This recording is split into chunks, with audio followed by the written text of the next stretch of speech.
Hello and welcome to Battling with Business with me, Chris Kitchener. And me, Gareth Tennant. And this is the second of our episodes when we are talking about the War Book. When we finished off the first episode, we had talked about COVID and how that was a really interesting proxy for one of these black swan events, which is very significant, lots of unpredictability, and how having a plan was valuable. But as the COVID report has indicated, there's a lot we didn't do perhaps as well as we should have done. Yeah. Interesting question. Yeah. I then outlined a scenario in which effectively the United Kingdom went to war. And I used that to introduce this idea that the government had created something called the War Book. And the War Book was started in I think it was the late 20s or certainly 30s. And it talked about how would the government react if you went to war? What would you need to do? And we talked about it, including things like mobilization and emergencies, regional government, cabinet dispersal and continuity, command and retaliation, absolute powers, and for emergencies.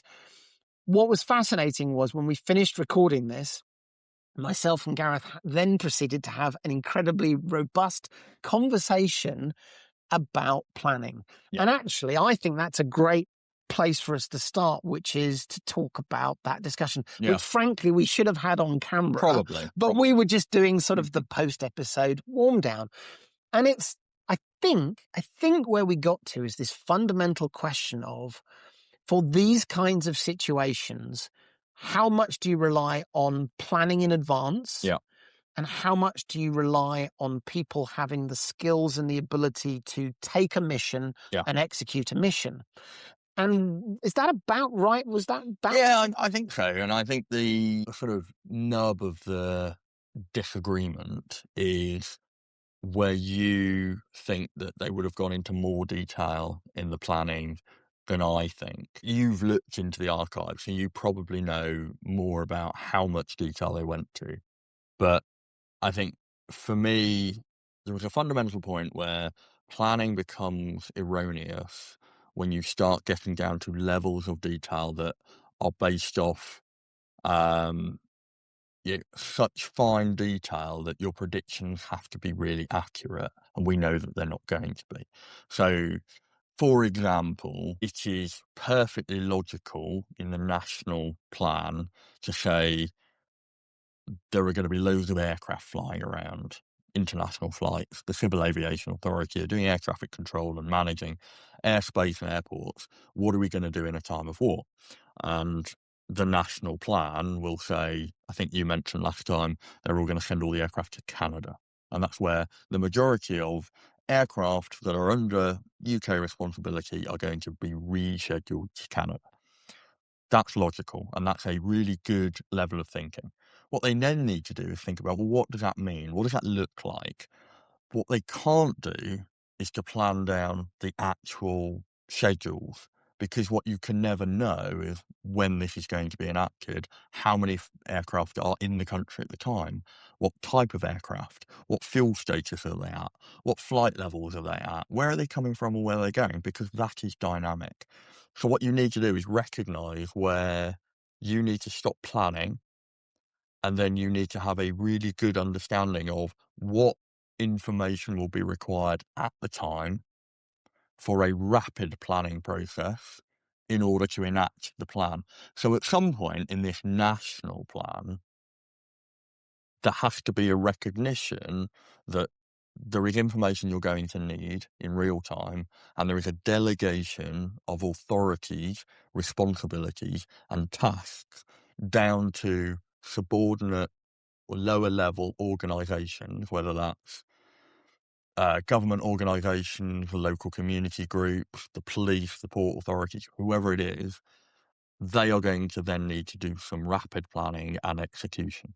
And my point in the last episode was about the culture and the resilience of a nation state to be able to enact something like a war plan is how ready are those subordinate organisations and cultural groups to be able to go through a rapid planning cycle. And actually, I think COVID's a really good example of that, where There are clearly recommendations from the COVID inquiry that says we should have done more planning. We should have had a better understanding of the impacts of these things. We should have thought about communication, for example. The central government should have had a much clearer idea of how they're going to communicate the plan, reassure the public, etc., etc. There is also a level of how ready were organisations, the NHS, the fire service, emergency services, the military, to respond to a civil emergency. And that's a slightly different thing, because that's not about a plan. That's about, are those organisations set up to deal with and a significant change? That's interesting. As we were talking about, I think that maybe that's the bit we hadn't talked about as we were entering into the sort of, got quite heated about where the level is. I think and don't let me put words in your mouth, we agree that a plan is valuable. Yep. And a plan allows you in time of peace and effectively where there is space to think about all the things that you should think about. Yeah.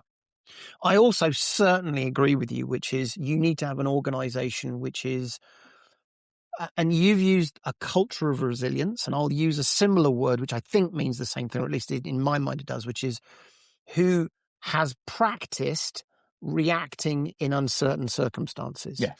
Yeah, I think that's and I think that and that actually that makes me a lot more comfortable saying that. So, for example, in terms of a local authority, NHS, if you said to me once a year the hospital practices on a paper even, how do we evacuate all of our patients because there is a bomb threat? Even if we're not worried, we don't think there's going to be a bomb threat. Actually, what you're doing is you're creating a group of people who understand what to do in an emergency and practice. How do we talk to each other? How do we make decisions? 100% agree. Yeah. The middle bit, which I think was really interesting, you described it, which is people who understand they are part of that process. That's really important as well, because we gave an example, and I'm cheese sandwiching my own information. The war book, again, I want to come back to that because it's fascinating, both as an artifact of what was planned. That's interesting, but also as we're talking about this. So there was a plan that if there was a Third World War, local police authorities would go to the local cadet armory and draw the weapons that the cadets had, which would be Lee Enfield rifles or Bren guns, and the police would be armed. And the debate we had was, how much would the police have had a plan for this? And Gareth, I'm taking your point to an extreme to sort of say I agree. Okay. The idea that a local policeman would know, in case of war, I will go straight to this school and go to the armory is unlikely. Yeah. Because you don't know who's going to go, which armory, you don't know. Also, from a national security point of view, you don't want all of your indeed, and we'll talk about plan. this with the war book, because there's a fascinating thing about public and private in the war book, which says these are things we will talk about and plan for, and these are things we will not talk about. But the example being that I sort of gave was, and this was the debate we had, and by the way, I think we have different views on this, and we don't know who's right. My assumption is someone in the police authority would have been aware there was that plan. Yeah. And they would have been asked, is this plausible? Could we have done it? What have we thought about? Yeah.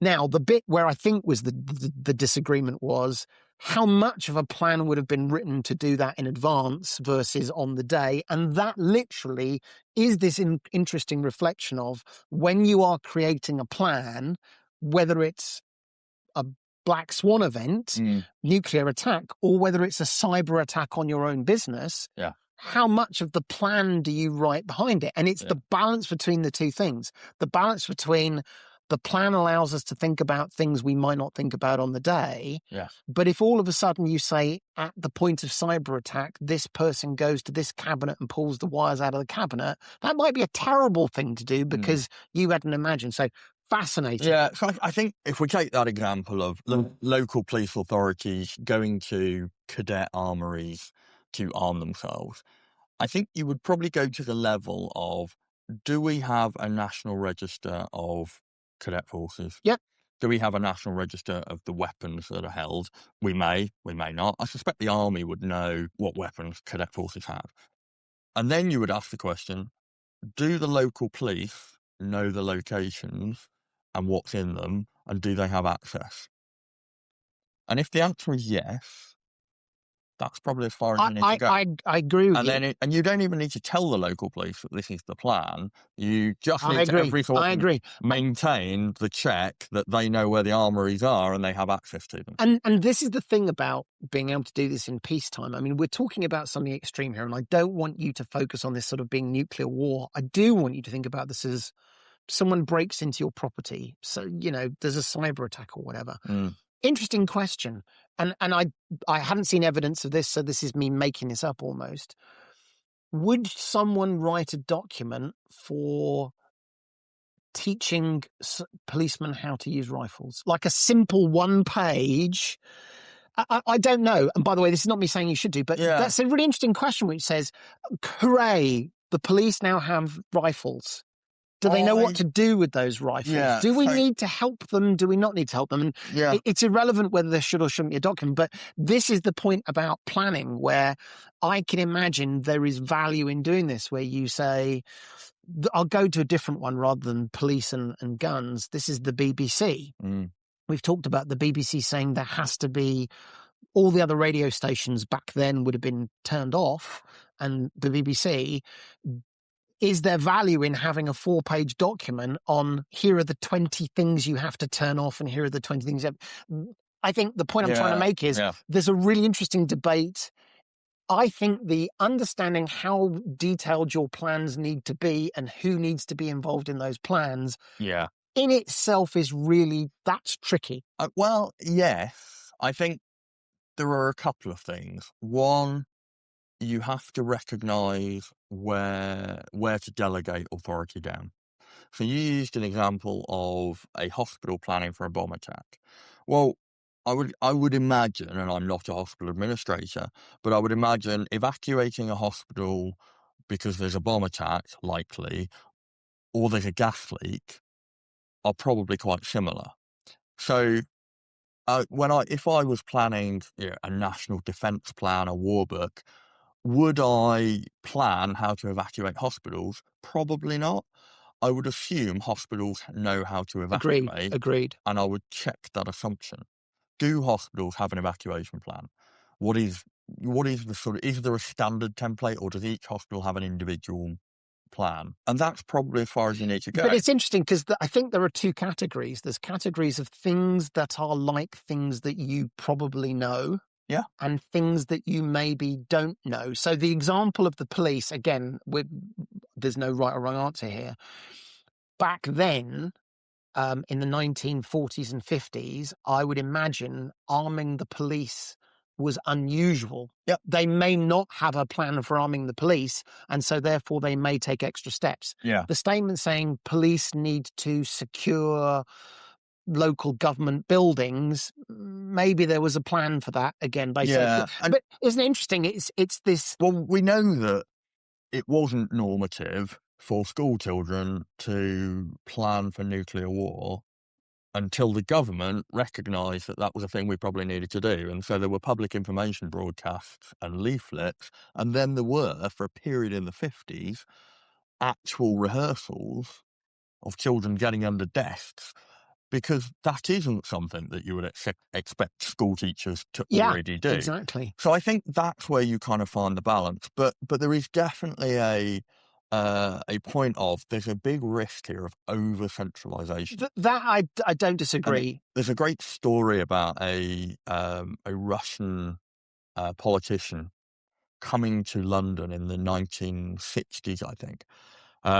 And it's part of a reconciliation program and, hands of freedom and all of this sort of tension reduction during the Cold War. And this Russian politician is hosted. He's with the Russian ambassador, and they're taken around London and they're introduced to the head of the Metropolitan Police. They're taken to the Houses of Parliament. They get briefings from military commanders. They get briefings from a whole range of officials. And at the end of this 3 or 4 day trip where they've been wined and dined and shown all of this great stuff, they say, "Hero, what did you think of the trip? Have you got any questions? How are we going to take things forward?" And he says, "It was brilliant. Absolutely loved my opportunity to see the decadent Western world. How do you make your buses run on time?" And everybody sort of looks at him quizzically, and he's like, "Everywhere I've been around London, there have been buses coming to the bus stops. Where I'd love to, if we've still got time, you to take me to the bus control centre where you manage all your buses." And everybody sort of scratched their heads and looked a bit quizzical. And we don't have a bus control centre. And he was like, "Oh, it's top secret. You're not going to show me your national bus control centre." No, we don't have a bus control centre. The buses work by a timetable system, and the drivers run the bus, and it just happens. And this is the point about, in the Soviet mind, everything had to be timed to precision. But the problem with that is, as soon as something goes wrong, the whole system breaks. In the chaos of London transport, actually, you just have lots of buses, and and the traffic flows. This is clearly a topic where and buses are always a few minutes late, but there's always one coming. I think you're right, but I think that it's a different kind of control. I mean, to your point, there's a timetable. Now, I think the difference is all the drivers knew their timetables and were authorised to do whatever they had to do to try and keep to the timetables. But there was still a good degree of planning. It's what kind of planning. But anyway. Yeah, I agree. But I think if you are, and I'm not a bus manager, but I would imagine this is less to do with the precision of the timetabling and more to do with understanding. It's a combination of flows of traffic, demand, and how many buses you have. But isn't it the way? It's the combination of the two that really makes it win. Yeah. It is the fact that someone has said, "I'm going to construct a timetable which meets the needs of the city," which takes into account things that are going. And if that was the only thing that was in play, if it was only that, it would go all wrong. But you combine that with drivers who understand the mission and have flexibility and accountability. But I also think you put all of those things together and then it works. I think you would also find the timetables have evolved. Yes, so they're not and you iterate. completely. And the driver comes back and says, you said it was going to take 12 minutes from these two stops. It always takes a 15. Let's change it. I completely agree. Yeah. So anyway, we're iterative and it evolves. But I think when you're talking about events that aren't likely to happen, you can't have that iterative development. Agreed. And it's how far you go down. So this is where you need to practice for the abnormal events. It's the gas leak in the hospital, or and we were talking about aircraft. And during the time where we weren't recording, we were sort of talking about how much do you plan for moving aircraft around? Well, I would imagine there are already plans in place for what happens if a runway at a major airport goes out of service, or what happens if the Air Force close a large piece of airspace because there's a terrorist threat. These things are probably already... By the way, I love the phrase probably. We've seen too many times someone says, didn't expect that. So there are already sort of some plans in Agreed. And it's about knitting these things together and testing assumptions. But also a lot of it is going to be about, on the day, what is the reality, and how much do we need to deviate from the plan? There's maybe There's a question about authority there. There's maybe there's a new question that maybe emerges from this, which is, and for what it's worth, I think we're broadly in agreement in terms of these things. I think it's the subjective degree of each of these things. Yeah. Let's put that to one side. So I have in my folder a set of plans for how we're going to do a thing, and you have a similar set of plans for the same thing that you're going to do. We look at them, and it turns out those plans are different. Chris has written a 10-page plan, and you've written a 1-page plan. For the same organisation. For the same organisation. Yeah, okay. The really interesting question is, should you test that your plans are going to achieve what you think they're going to achieve, and if so, how? Because we really do agree on this fundamentally, because we see the importance of planning, and we see the importance of teams who are able to react in cases of uncertainty. That's great. But we still want to test these plans. So how do you, I mean, that's an interesting question, is how do you red team it? And I don't know, but I would, if I was the Prime Minister. I think you do, because you've already done it. I think you write scenarios that are within the cone of plausibility. Your Third World War scenario, a military expert could pick holes in it. But it doesn't matter. Yeah. You would test your plan against that scenario and say, and the next scenario could be different. Where will we fragile? In the same way that we have a standing land army. We have tanks, we have infantry, we have artillery systems. We don't know where they're going to fight. We don't even know what country they're going to be fighting in. So there's no point planning down to, company and battle group level, even brigade and division level. Where are they going to be and who's going to be on the left flank and the right flank? But we do exercise at company and battle group level. But this was actually, I'm glad you brought this up. This was a point we had when we were between episodes. I do think there is a fundamental difference where this is almost built into the purpose of the military.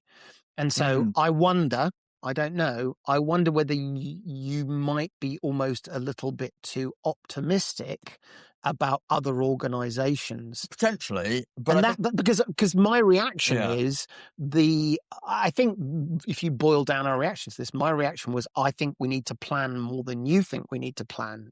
I'd boil that out. Maybe it's a language thing. My point is, I think in the military, every day is a new situation, a new scenario you adapt to. If you say to someone in the CAA, get 700 aeroplanes to Canada and dodge the missiles, that's going to lead to a worse outcome than if you say, let's think about this and do this slow time. The actual event of how many aeroplanes, which airfields still exist, how much fuel do you have, So, that really is an everyday thing that they, as you say, they deal with. But it's fascinating. Anyway, so I think this is a language issue, not a fundamental disagreement. I think I'm interpreting the word plan to mean the detail of what is going to happen. Whereas what you've just talked about the military doing, that's not planning. We exercise against fictitious scenarios. Yes. And that is, I think, what's really important. So when I talk about resilience, I think it's not we plan down to the lowest level of detail, because the plan is never going to match that reality. But we exercise down to that level. So I think it is important that there are local civil emergency exercises down at local council level, down at hospital level, local fire stations and police stations. They all need to have the ability to respond to crises and emergencies. And a variety of crises that if you can approximate the kinds of things that happen, that's great. But if not, you're still training them to react in cases of uncertainty. We have never come across this before. This is what we did. But what we absolutely don't need is a civil servant in a bowler hat in Whitehall. Agreed. To plan down to that local level. The opening 3 minutes of the podcast talking about has been trying to, let's have a quick break. And then when we come back, I'm going to go back to the war book, because it's so interesting to sort of pressure test some of these ideas, which are theoretical, with what they actually did. So we'll see you in a second.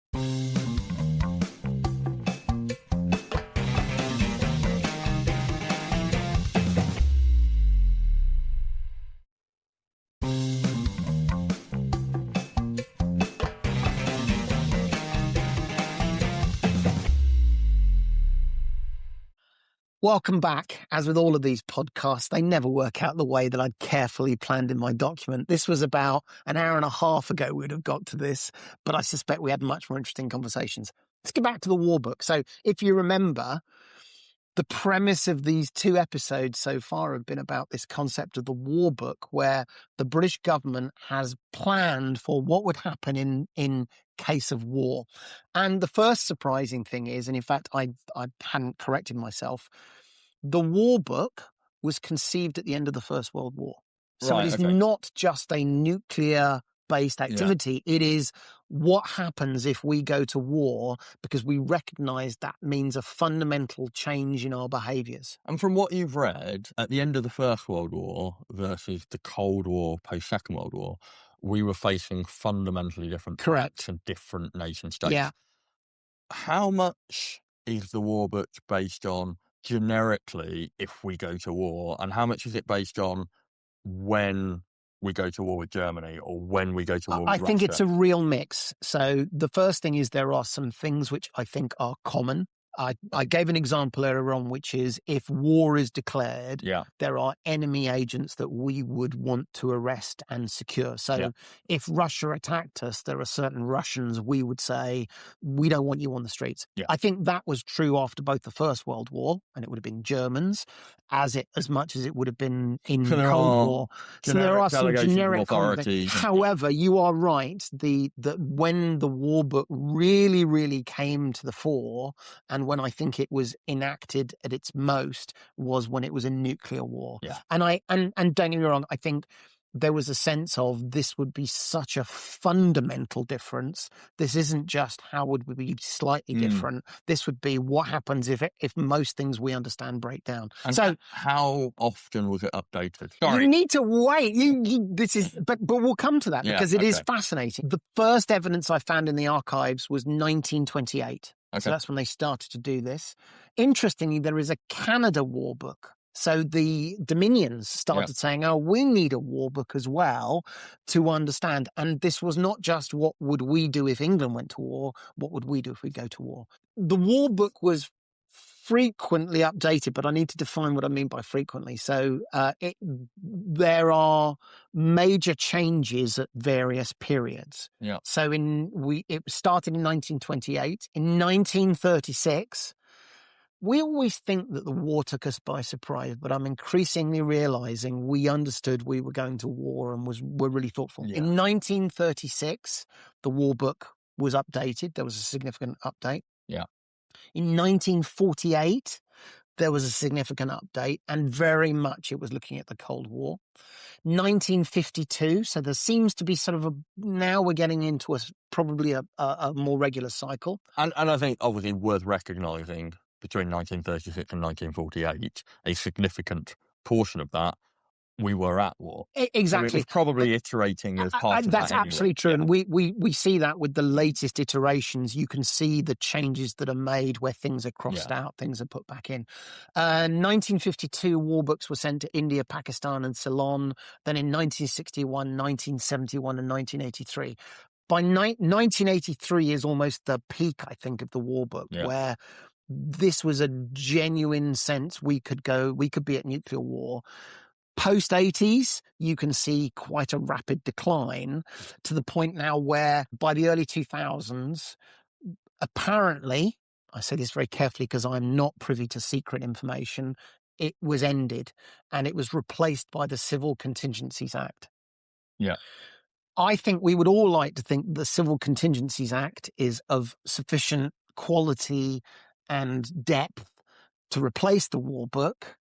My sense is, given the comment from Boris Johnson about no way any of this could happen, is that's not the case. And by the way, I'll give you a question, an easy one for you. So the assumption is the war book was stopped. Do you know what the principal reason for stopping the war book was?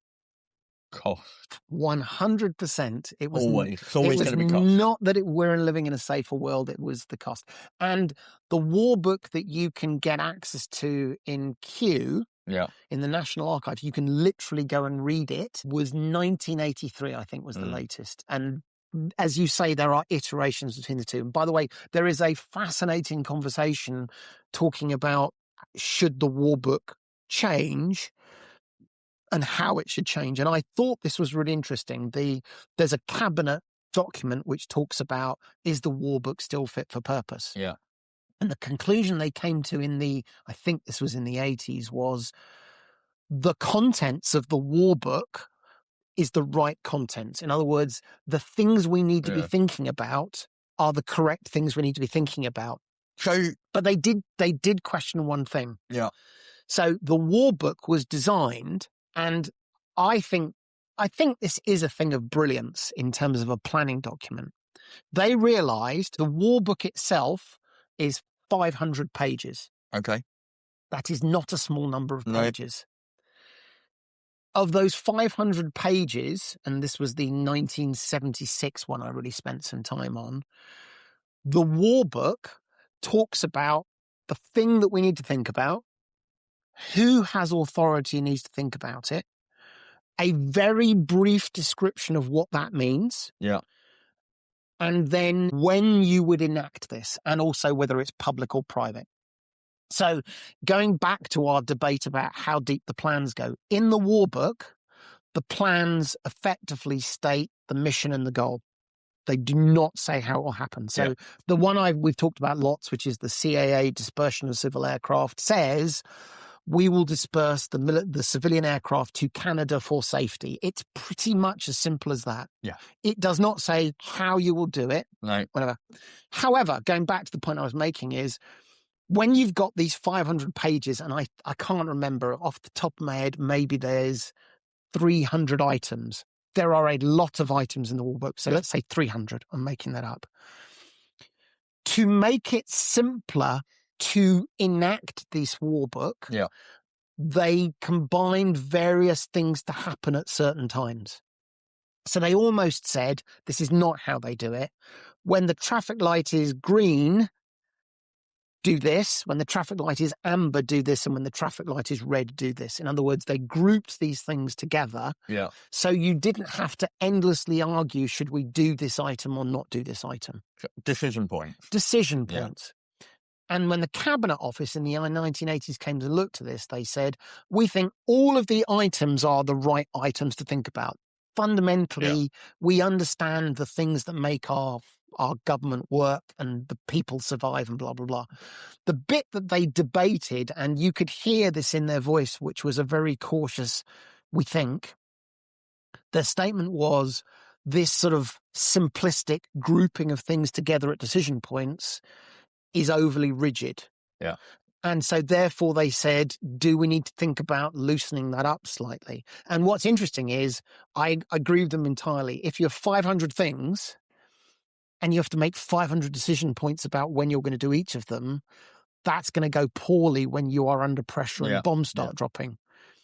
On the other hand, if you've got a rigid set of when the first missile drops, send all the aircraft to Canada, but hang on a minute, we don't need to send the aircraft to Canada. It's not agile enough to... So that was fascinating to me, which is they were trying to iterate through the plans, and even did they have the right methodology for the plan? So that was absolutely fascinating.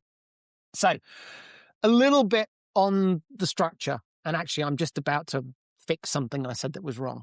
The 1976 War Book, there are 184 specific measures. Okay. That's still a lot of measures, still a lot, though. But the measures that they think about are quite remarkable in terms of their breadth. There are 15 groups of actions. These are the decision points. And once you reach a point that starts a group, everyone knows all of these things happen. So you say, we're green. Oh, all the green things we know we have to go and do. And are these 184 measures and 15 groups all for decisions at central government level? They are triggered by central government, but they are enacted by other departments and other groups of people. So presumably below those 184 specific measures, there are then the potential for a whole load of other measures and details. Yeah. So this almost was the precursor to our discussion about how far do you plan. Yeah. So the statement that says, in time of war, in time of nuclear war, open nuclear warfare, we will move our commercial airliners to Canada for safety because we recognise we'll need them. Potentially, presumably, this was our point of debate, there is a plan that the Civil Aviation Authority had in a filing cabinet of either 1 page or 100 pages, which would say, what the hell does that mean? Yeah. Which airliners, what kind of airline, all that fueling. The other thing that was really interesting was overt and covert. So they defined each of these actions as either overt or covert. Yeah. Overt means we can talk about it, we can tell people, the population can understand. This is over prior to the plan being enacted, or if it's overt during activation? During activation, activation. So overt, we would tell the population that we are doing these things and that you should do this and you should do that. Covert means we are not going to tell anyone. And I think a really good example is we're going to arm the police. Yeah. That would have been, I'm almost certain, a covert activity, which is when we say go do it, you don't tell anybody, but you turn up at the armories, you draw the weapons and you carry on. Yeah. And this was all about thinking about scaring or not scaring the population. They recognized there were some actions which would, for what they were trying to achieve, be counterproductive if they actually told everyone they were doing it. Presumably also thinking about the counterintelligence risks, giving away things to the enemy. Quite possibly. And also signalling, because in nuclear war it is quite often about that signalling escalation or de-escalation, the ladders. And how much of the war book is integrated with the NATO warfighting plan? I love this. Gareth can't see my notes, or he hasn't looked on my notes, but that was exactly what I was going to say. Okay. And I was surprised by this slightly. So I'll get to your question. At the beginning of the war book, there is an introductory brief. Whoever wrote that brief, that must have been the weirdest brief to write, which effectively says, this is a book for what you do when we go to war, brackets nuclear war. And it actually sets the scene for war with the Warsaw Pact. Yeah. It is explicit and says, we think there is a chance we'd go to war with the Warsaw Pact. That's what we'll do. And to answer your question, it specifically talks about the role of NATO in the war book. It explicitly calls out NATO, and it talks about the role of NATO. And what I mean by that is there is a point at which air transport over Europe would be controlled by NATO. Yeah. And so there you can see there is, I wouldn't say this is a purely military war book. I would say there are elements, maybe a third, which are what you would consider military, and 2/3 that you might consider are civil. Yeah. However, it is designed where across Europe, it recognizes that authority and power would, to some significant degree, lie with the military during these things. As I say, if you are going to fly across Europe, or if we need food, NATO will start to control how that food goes about. So that was fascinating. And I mean, I'm trying to make out that this is not a purely military plan. This is a plan to serve the military goals of a country trying to defend itself. So I think that's right. So for each of these measures, there is, after that introduction, there is then a summary of the groups and measures. Group 1 activities, each of these measures, Group 2. And then for each of these measures, it gets its own section. And the section, and I'm going to pick one of those, is broken down further. So the one I'm going to pick, and this is this is going to sound a bit boring, but this is actually, I like that if it sounds boring, because it shows the level of detail people have thought about in a really, I think there is a lot to learn about these plans, and we can argue whether they're too detailed or not, but someone's really, really thought about these. So this one I'm going to read out, and I'll literally read it out. Measure 2.11, brackets, overt, to introduce the government telephone preference scheme. Number 1, preparatory action requiring authorization. British Telecom, HQ to review plans for the introduction of Category 1 and Category 2 telephone preference working. So when someone says make measure 2.11 go, British Telecom, the headquarters, pull people together and say, get out the plans for Category 1 and Category 2 telephone preference working. We'll explain what it is. Number 2, further action requiring authorization. British Telecom.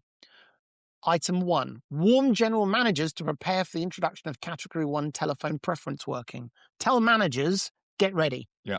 Number 2, instruct general managers to introduce Category 2 telephone preference working as necessary. Go make it happen. Number 3, final action requiring authorization. British Telecom. instruct general managers to introduce category 1 telephone preference working as necessary. So tell them it's going to happen, get them to read the plans, start number 2, get ready for number 1. Number 4, general observations. Estimate of time required to complete measure. How interesting. How long is it going to take for us to do these things? Paragraph 1, 48 hours. Paragraph 2, 12 hours. Paragraphs 2 and 3 together, 48 hours. And then general observation B, preference working would be introduced to avoid complete paralysis of the public telephone system resulting from congestion. Under category 2 working, 98% of subscribers would be barred from originating calls. Under category 1 working, the proportion of subscribers barred from originating calls is increased to 98%. The remaining 2% representing essential authorities agreed in advance with government departments. All but a small proportion of subscribers will continue to receive calls. So, in summary, this is a statement that says, in times of war, we don't want people phoning each other, saying, oh, there's a war. We want the telephone networks to be free for vital war business. And there are different levels of this. It doesn't say how you do it. It doesn't say who's going to do it. It doesn't debate what level 1 or 2 is. This is the point where that is the measure of which there are 184. And my assumption is somewhere in a filing cabinet, either being very dusty because no one's ever looked at it, or that is regularly reviewed and discussed with a small group of people, is what the hell does this lot mean? Because someone in a telephone exchange is going to need to be told, well, what's category 1 and what's category 2 and what do we do? But so isn't that fascinating? These are categories of prioritization for who has access, and it says in your notes here, I can read it, 98% of subscribers will not be able to make calls. So this implies that somebody somewhere, not in this document, maybe an annex to the war book or a document held, but somebody has prioritised who those 2% of callers are that will need to be able to communicate. So it's going to be Whitehall numbers, military commands, police commands, etc., etc. All of the people that would need to keep the state functioning. So there is a whole subset of analysis work that has to be done. And then that also implies the assumption that British Telecom have that list and have the control to be able to turn these things on and off. And this gets back to the sort of the nub of our debate about, is that a 4-page document that's held by one person in British Telecom? Is that something that's a 400-page document and the next 2 levels? I don't know. But what I do know is this isn't an annex for the war book. No. And it doesn't need to be. The whole point is the government have said, we recognise in war, we need to be able to communicate. Yeah. This is the mission. These are the constraints. Yeah. British Telecom now go work out how to do it. There is an implied question though, which is, do those 2% of people who will be able to communicate need to know in advance that they will be part of the 2%? So there's a whole load of stuff that you could then war game through and say, do they need to know? Do we need to tell them, or is this a national secret? So lots of analysis you can do. I think interesting is when we're talking about our debate about levels of detail, because presumably early on in the development of the war book, actually the telecom system is very mechanical, and it is relatively simple, I imagine, to create a step-by-step process that says this is how we turn off 98% of subscribers. You flick this, switch. By 1983, we're starting to probably computerize how switching networks work. You have automated switching networks. So there is a need to test the assumption that central government have made that British Telecom still have the ability to do this. Or even that it's a problem. So the reason why this would have been brought in the first place is there's a finite capacity, and therefore maybe. But you have to test that assumption. I think what's important though is not we need to constantly do the homework and work out how we're going to do this. You can delegate that to British Telecom and say, come back to us and tell us that you are confident you can do it, and let's, run a test exercise every 6 months. You wouldn't then need to put all that detail into the war book. where it gets more complex is where, I don't know when British Telecom privatised. That was probably after It was 1982, wasn't it? 80s. It was the Yeah. 80s. Um, Yeah. At the point where it privatises, suddenly you don't have a central government organisation that can manage this. There's a whole series of complexity that you possibly then need to war games. Well, we won't talk about it this episode, or because I think we've got one more thing I want to cover, and then we'll maybe call it for this episode, which is you said something very insightful at the beginning before we'd even gone through this, which is, well, hang on a minute, some of these things won't be relevant anymore. I think that's a really critical part. At that point, I think the problem was capacity for telephone networks. The problem now might be different. You might say, well, let's go back to the BBC one, which is the only information we want being shared is government information. You can debate whether that's right or wrong, but let's say that. Okay, the idea that the government puts the BBC on and now we control the information, well, that's ludicrous today. Oh my God, how does the government control information today in time of war? Yeah. Do they shut the internet down? I would imagine if there was a modern war book, shutting the internet down may be one of the things they would do. Yeah, maybe not. Or certainly restricting external access. Yeah, you know, social media. And we've quite recently redeveloped this capability, a national emergency broadcast system. So the government does have the ability to automatically send an alert text message. So even if your phone is on silent, it will go loud, and you will get an emergency broadcast message that will tell you there's an imminent weather warning in your area, or a nuclear war, or whatever the emergency is. And they can regionally control that because it's through the mobile phone networks. But of course, as you point out, communications today is multifaceted and extremely complex. So it probably requires, and I have no idea whether this has happened or not, industry experts, telecommunications experts, cyber experts, psychologists, maybe. Yeah. Local government. You've hit my core point about why the War Book is such an astounding document. The moment you start to think about these things, it gets complicated, and you start to have lots of questions about what's effective, what's appropriate, how do we do this? I think that's you're totally correct. Yeah. If we were to do the War Book today, what would that look like? I think there would be sections that are very similar, and sections that are radically different. If you don't do this, you are letting your country down. Because when the bad things happen, everyone says, well, you've got a plan, right? And you can't say no. So let's just finish off this episode.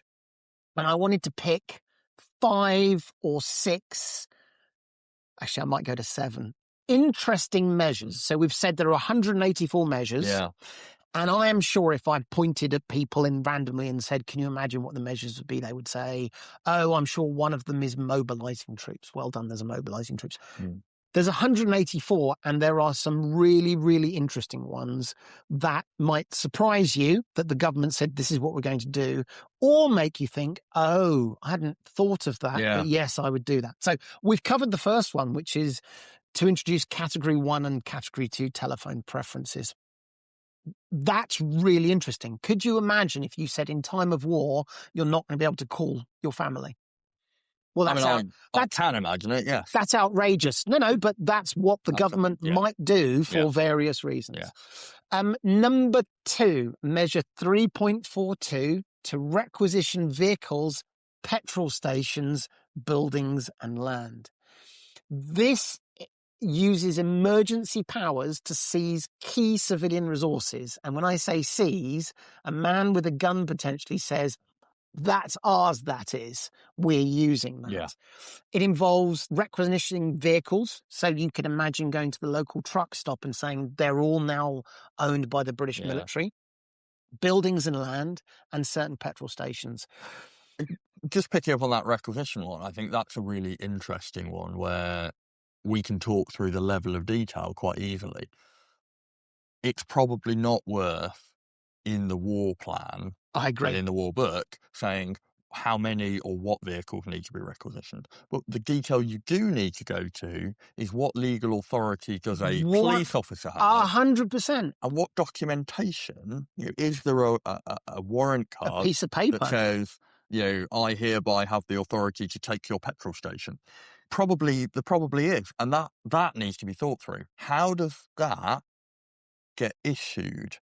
How many do you need? Do you need them? Presumably you need them printed, signed, sealed, and then in safes somewhere. It would not surprise me, in a safe somewhere, there is exactly that, which is a piece of paper that says by War Powers Act, blah, blah. And I mentioned this earlier on, and this, I think, is public. Yeah. And so you could look for it if you wanted. I believe there are a set of War Power Acts that have been drafted that have not yet been taken to Parliament. In other words, if war happens, Parliament has a special session. They say, these are the 12 things you need to sign. So, for example, the requisitioning of, unless there is a previous war act for this, there would be a war act saying, you're going to vote on this. And if you say, yes, we can requisition vehicles as we see fit. So I think that's a really good example of where you would go into significant levels of detail to enable the logistics of that happening. There's no point going to the detail of who needs to requisition what and where. But now we're at that beautiful question again of what's enough plan and what's not enough plan. Yeah. So we can describe the two ends of the plans. Like, it's ridiculous saying you're going to take that truck there or that petrol station. But if you don't have a plan... Hey, everyone, we've never talked about this before, but we need to requisition petrol stations for the military. But enabling the military, the police, the emergency services to be able to requisition, and going into the detail of how they're going to do it, the logistics of the warrant card and all the rest of it, absolutely needs to get to that level, because that then gives you at the local level the flexibility to adapt to meet your mission. This is, exactly what I was talking about in terms of resilience and mission command. So. We really, you can't, when you see this document and read through it, and I read through all of it, you can't help but thinking this is a very serious piece of work that I think is difficult for anyone to replicate. But when you read it, you go, oh my God, of course you have to think about it. And even this plan probably isn't enough. Yeah. But if you didn't have this, could you imagine arguing about whether we can fill up our military trucks from petrol stations? That would be ridiculous. Measure 5.9, to bring health services to a state of readiness and to issue public announcements. Entirely logical, but they had a measure to prepare the health system for conflict. Immediate action will be taken, including instructing health authorities to discharge all patients whose retention in hospital is not medically or socially essential. There were plans and things like, these are the people, get them out of the hospitals. And not just for soldiers to come in, for members of the public. Yeah. Rapid clearance of wards designed to disperse hospital staff and secure beds for emergency service use and the care of remaining patients. Measure 7.3, we've talked about this a bit, to prepare and commence the BBC Wartime Broadcasting Service. That is a thing. Yeah. The WTBS, the Wartime Broadcasting Service. Civilian access to broadcasting would be drastically curtailed. I'd like to think that there is a small team of people in the BBC who have been paid for the last 50 or 60 years to do this, to be on standby, and they sit in a dusty office somewhere that's full of probably 1970s technology, all drinking cups of tea, waiting for the one day that they get activated. So there is a different conversation. This is in nothing to do with leadership and management. This is just nerdy. There was a place that was codenamed Burlington, and it was going to be where central government went in time of war. The command centre. The command centre. It is underground, and this thing is huge. This thing is enormous. I think you could fit 10,000 people there. Oh, wow. And there is, you can go to the National Archives and you can look at the map of Burlington.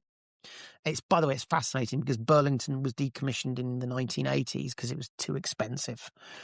And you can see the other documents where they cross out the word Burlington and they put the new code name of the new place they were going to go to.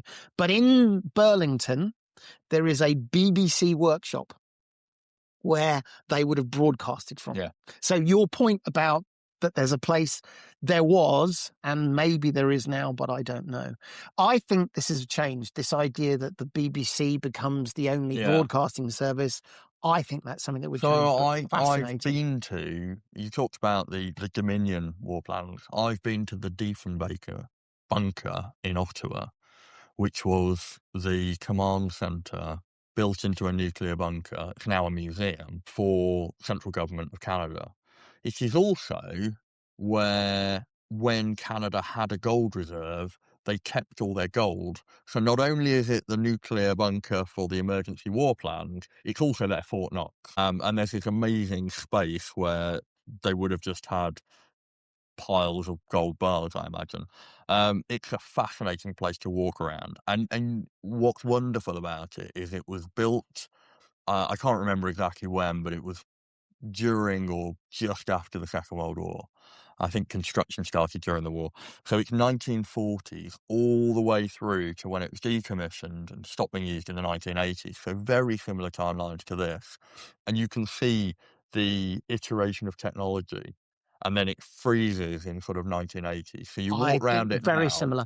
and there are 1980s computers, but with 1950s telephones next to them. And it feels very much like the Amazon Prime series Fallout, in that you've got this 1950s meets nuclear technology, really interesting, but all based around these kind of contingencies. And I think it's fascinating thinking about this, because this is expensive, manpower intensive. Yes. All of this stuff. When in the last 20 years have we talked about anything like this? And never mind whether we've talked about it, because it's pretty niche, nerdy stuff and has been secret. Could you imagine people are like, you don't understand NHS, you don't understand education, quite rightly, but that's why we're not paying for it, because it's, why do we all hate paying house insurance? Well, I've not claimed on it. Oh, they're bloody thieves. No, it is insurance. So fascinating. Going back to the broadcasting services, as we've implied, the civilian access to broadcasting would be severely curtailed. The wartime broadcasting service would replace all normal and reduced radio broadcasting, providing a single channel, national and home defense regional radio service. This would be the only thing. The service would operate from hardened facilities using long wave or medium wave. Television would likely also to continue, but at a reduced scale. And the ultimate decision to close it would be made by the government in consultation with the BBC. There was apparently, and I don't know whether this is figurative or literal, a button that would turn off other radio stations and TV stations and instead only transmit the BBC stations controlled by the government and designed to deliver key information to the population. Just that fact alone. Could you imagine the bloke pressing the button and all of a sudden... and it's, hello, this is the BBC. Anyway, we're now at war. Amazing. I think another thing about these, which is culturally interesting, is I think people would be incredibly alarmed to hear that these things were not only considered by the government, but planned for. It's interesting, isn't it? Because I think there's this sort of, somewhere there's a balance between being reassured that somebody is thinking about this and then being alarmed at quite how seriously they're thinking about this. And again, and it's probably part of the whole discussion around this, is how much do you tell the public? How much do you want this to be something they're prepared for versus we don't want to panic? Cyber security today in business is how much to tell them. Here you go. Measure 14.1 to control the withdrawal of cash. This measure explicitly outlines the steps necessary to impose financial restrictions in a period of escalating crisis.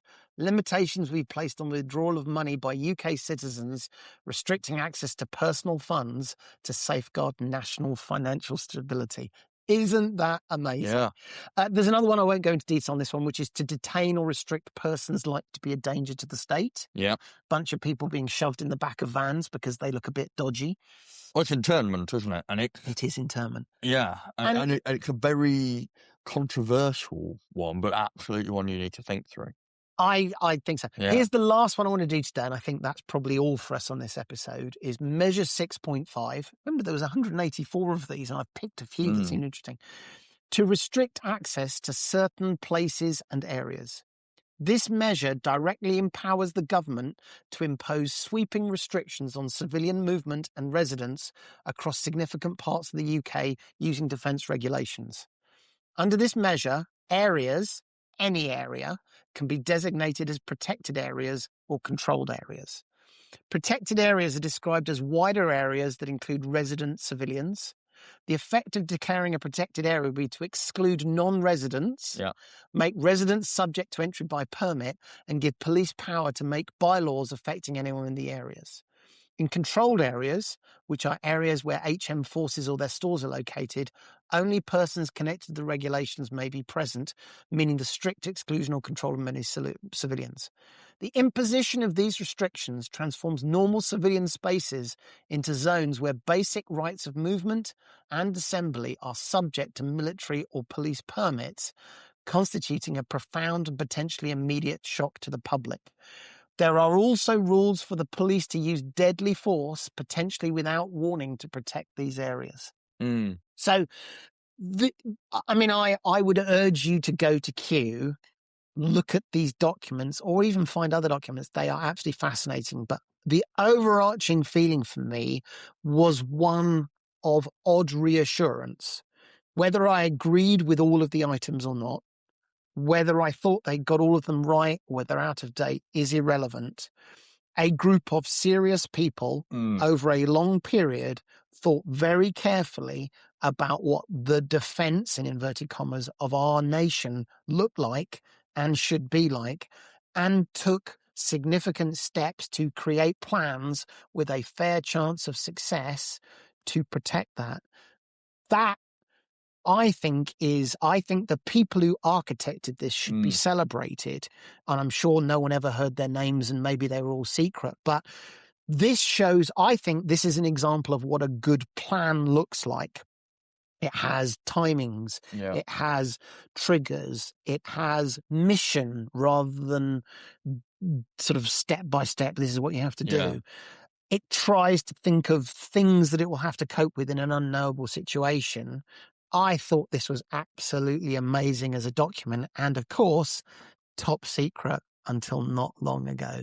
And so only a small number of people in the country even knew that these plans existed. So this is an amazing window on something which my understanding is, and the suggestions seem to be, we have no equivalent today. That we know about. We know about.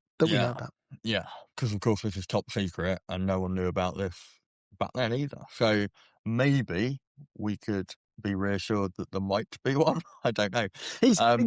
Gareth has a slightly hopeful look on his face. Yeah. I mean, I would hope so. I would hope that particularly the geopolitical changes in the last few years mean that we'll do it. Maybe it's not in the form of a war book. Maybe it's something else. But the implications are certainly in the 90s. This was just considered nobody cared anymore, and it stopped. Yeah, and maybe actually rather than a war book, what we would be better served by would be a series of civil contingency plans. Whether that's war at one end, a nuclear accident, pandemic.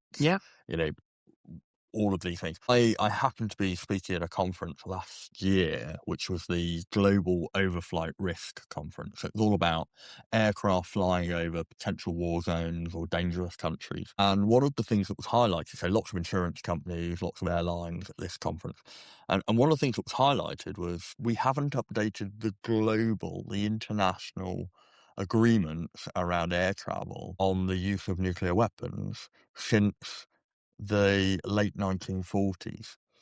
And basically the rules say if a nuclear weapon goes off, so not a nuclear accident, but a nuclear weapon, including really low-level dirty bombs or a tactical nuclear weapon, which, although would be incredibly serious, is very localized, all flights across the whole world would be grounded under the international rules, all civilian flights.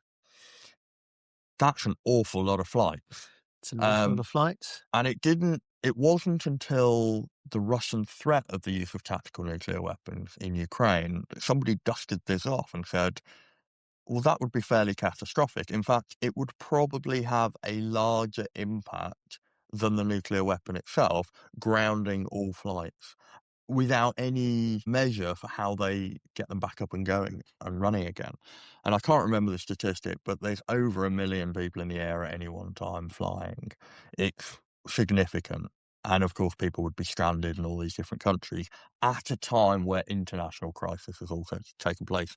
So I think it's really important that we think about the range of possible scenarios. And if you are a government leader and central government, then of course, those scenarios are war, nuclear bombs, pandemics. But if you're a local business, if you're a middle manager and you're responsible for 200 employees, what might be the extreme in your contingency planning might be something far more local and far more trivial in the grand scheme of things, relative, but still may need to be thought about because it's a low probability, high impact thing. Cyber attacks, I think, is the easiest tangible example I can go to, where I think we quite often pay lip service to what the implications could be. And we think it's something that is probably going to happen to somebody else, or we've just got our fingers crossed that we're not the victims of it. And actually, it's really hard work to do the diligence now, but the companies that suffer these attacks wish they had. I mean, but that's maybe another angle for this whole discussion over the last couple of episodes, is that there are motivations not to do this planning. Yeah. It is expensive. It is time consuming. How on earth can we plan for these things because they're black swans?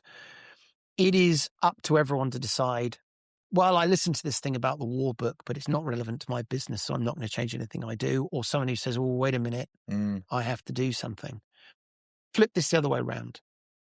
I think while we love this idea of leadership and management conceptually, I think we romanticize it as well. I think we are guilty of that. At its heart, if you are non-woke, this is about winning. And so these plans are designed in any form, whether it be at a government level, at a business level, to ensure that you have the best chance to win. That when other people around you fail because they didn't plan, you will not only not fail, but you will take advantage. You will be the company that says, we made plans, we were effective, and therefore people come to us and say, I'm going to come to you. So this is not just a game of insurance. How much money are you willing to spend on insurance, or how much money are you willing to not spend on insurance? This is a question of how much do you want to make sure you win? And another aspect of plans that you have talked about, which is this is an artifact. And we have been very, very clear that a plan as an artifact starts to become useless the moment you've written it down. And I think this is true with the war book.